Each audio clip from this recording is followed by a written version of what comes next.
राधा का जन्म एक छोटे से गांव में हुआ था। उसका परिवार सामान्य किसान परिवार था, जहां आमदनी सीमित थी और रूढ़िवादी परंपराएं गहरी जड़ें जमाए हुए थीं। राधा बचपन से ही पढ़ाई में अच्छी थी, लेकिन उसके पिता को लगता था कि लड़कियों का काम घर संभालना और शादी के बाद पति का घर बसाना ही होता है। राधा का सपना था कि वह पढ़ लिख कर अपने परिवार की स्थिति सुधारे, लेकिन उसकी माँ ही उसकी सबसे बड़ी विरोधी थी। माँ का मानना था कि ज़्यादा पढ़ाई से लड़कियों की शादी में दिक्कत होती है और ज़्यादा दहेज मांगा जाता है और उसे नहीं दे पाते तो शादी होने में काफ़ी अड़चन आती है। इसलिए वह राधा को पढ़ाना नहीं चाहती थी, जिससे उसकी शादी में कोई दिक्कत ना आए। लेकिन जब गांव के सरकारी स्कूल में उसकी शिक्षिका ने कहा, राधा तुम्हारी मेहनत तुम्हें एक दिन बहुत आगे ले जाएगी, तो राधा के भीतर आत्मविश्वास की लौ जाग उठी। उसने ठान लिया कि वह अपने सपनों को साकार करेगी और आगे की पढ़ाई करेगी। राधा ने जैसे तैसे स्कूल की पढ़ाई पूरी की और आगे कॉलेज जाने की इच्छा जताई, लेकिन परिवार ने विरोध किया। गांव के लोगों ने तरह तरह की बातें बनानी शुरू कर दी। लड़की घर से बाहर जाएगी तो अच्छा नहीं होगा, तो परिवार की बदनामी भी होगी। इतनी पढ़ाई कर ली है, फिर भी अब आगे पढ़ना चाहती है, ये अच्छा नहीं है। तुम्हें घर पे बैठना चाहिए, घर के कामकाज करने चाहिए, घर के कामकाजों में माँ का हाथ बटाना चाहिए, लेकिन तुम हो कि पढ़ाई के लिए रट लगाए हुए बैठी हो। इतनी पढ़ाई कर भी लेगी तो नौकरी कौन देगा? लड़कियों की कहाँ नौकरियां लगती हैं? तुम्हें घर पर ही अच्छी लगती हैं और तुम्हें घर पर ही रहना चाहिए। तुम घर पे काम करो, माँ का हाथ बटाओ, कुछ दिनों के बाद तुम्हारी शादी कर देंगे और तुम अपनी ससुराल चली जाना। पर राधा के चाचा ने उसका साथ दिया। उन्होंने राधा का दाखिला शहर के एक कॉलेज में करवा दिया। यह सफ़र आसान नहीं था। घर से पैसे भेजे जाने में देर होती, कई बार भोजन के लिए संघर्ष करना पड़ता, लेकिन राधा ने हार नहीं मानी। कॉलेज में राधा को नए माहौल में ढलना मुश्किल लग रहा था। उसे अंग्रेजी में बात करना नहीं आता था और यह बात उसके सहपाठी अक्सर मजाक में उड़ा देते थे। कई बार राधा को लगा कि वह हार जाएगी, लेकिन उसके चाचा की दी हुई सीख याद आ जाती, जो मेहनत करता है वही जीतता है। उसके चाचा ने राधा का काफ़ी हौसला बढ़ाया, काफ़ी मदद की और उसके साथ हमेशा खड़े रहे। राधा को बहुत अपने चाचा से सहारा मिल रहा था। वह अपने सपनों को पूरा करने में दिन रात लगी रहती थी। राधा की मेहनत देखकर उसके चाचा बहुत खुश होते। राधा की सफलता के दिन करीब थे, तभी उसके पिता की तबीयत बिगड़ गई। इलाज के लिए काफ़ी पैसे चाहिए थे, जो परिवार के पास नहीं थे। राधा ने अपनी पढ़ाई के साथ साथ बच्चों को ट्यूशन देना शुरू किया। दिन भर कॉलेज और रात भर ट्यूशन के बाद भी वह थकती नहीं थी, क्योंकि उसके भीतर अपने परिवार को संभालने का जज्बा था। धीरे धीरे राधा ने न केवल पिता का इलाज कराया, बल्कि घर के आर्थिक हालात भी बेहतर कर दिए।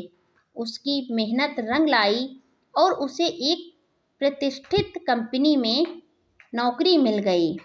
राधा अब समाज में एक आदर्श बन चुकी थी। उसके गांव की लड़कियां अब उसे प्रेरणा लेकर आगे बढ़ने लगीं।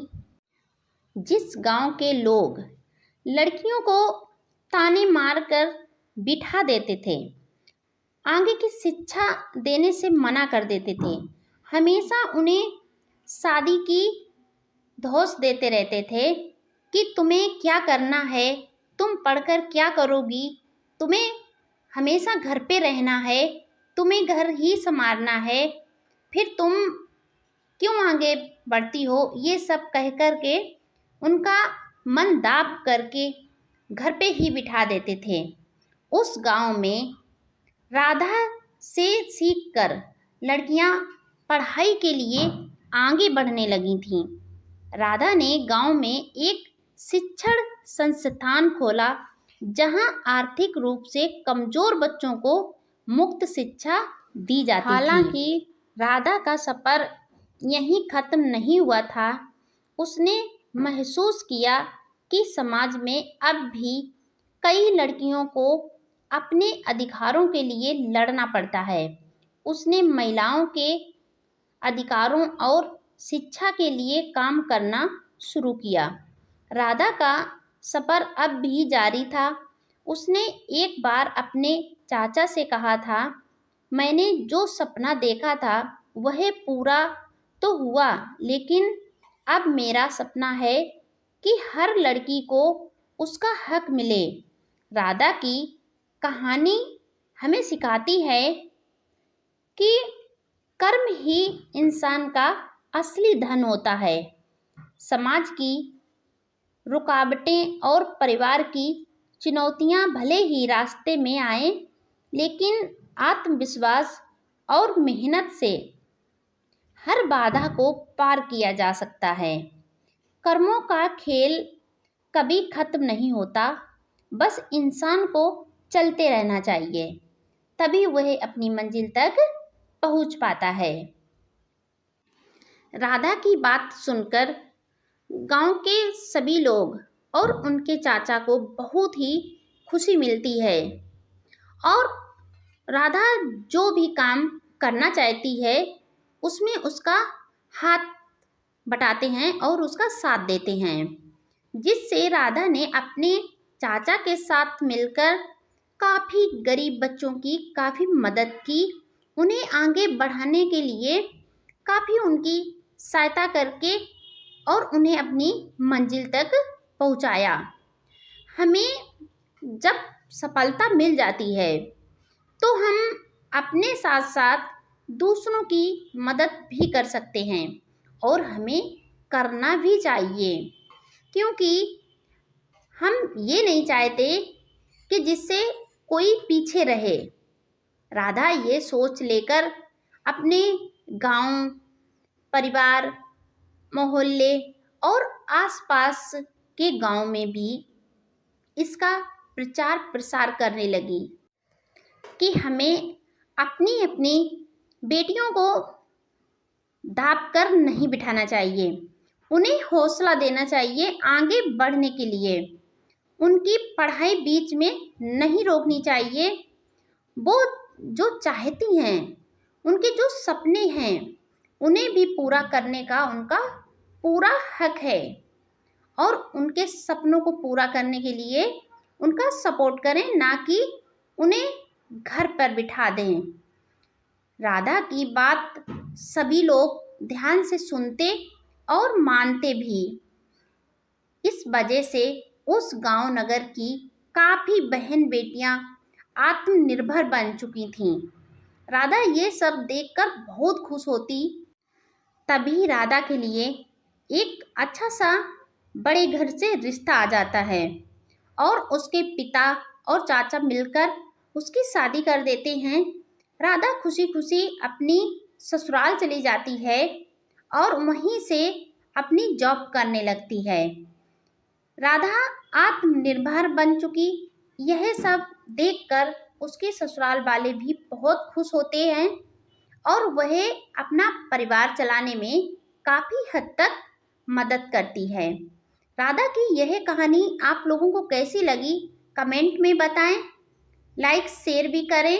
अगर आप इस चैनल पर पहली बार आए हैं तो चैनल को सब्सक्राइब करके बेल आइकन दबाना बिल्कुल ना भूलें, जिससे हमारा आने वाला हर एक वीडियो आपको समय पर मिलता रहे।